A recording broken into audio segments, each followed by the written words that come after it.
ከኖርዝ ባንክ ኤምሬትስ አቅጣጫ የዴክላን ራይስ ሁለት ድንቅ በአግራሞት እጅን ጭንቅላት ላይ የሚያስጭኑ ቅጣት ምቶች በ12 ደቂቃዎች ታዩ።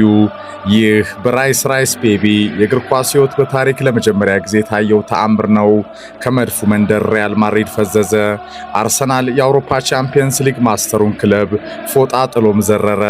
በዚህ መድረክ ተጋጣሚዎችን ሁሉ በድራማ ያጨራረስ ማሸነፍ ለእርሱና እርሱ ብቻ የተሰጠ ጸጋ በረከቱ አድርጎ የከረመው ሪያል ማድሪድ ከመድፉ ታታሪ ኮከቦች ፊት አፈረ። ድራማውንም አሳልፎ ሰጠ። ነጭ ለባሹ ገናና እንደለበሰው የአዌይ ማች መለያው ቀለም ገርጥቶም አመሸ። ሱፐር ማይክ አርቴታም ዶን ካርሎን በጨዋታ ዝግጁነት፣ የላቀ ታክቲካል ፕላን፣ የጨዋታ ፍላጎት፣ ተደናቂ ጌም ማኔጅመንትና እድሎችን በአግባቡ መጠቀም በለጠ። ሪያል ማድሪድ በሁለተኛው አጋማሽ የመጨረሻው 30 ደቂቃዎች በተለይ ፈራረሰ።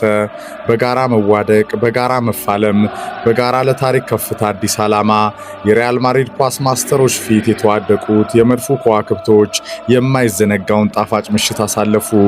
አርሰናል 3 ሪያል ማድሪድ 0። በነዛ ሽርፍራፊ ሰከንዶች ከኖርዝ ለንደን ፎሬቨር ገኒንግ ፎር ግሬትነስ መንደር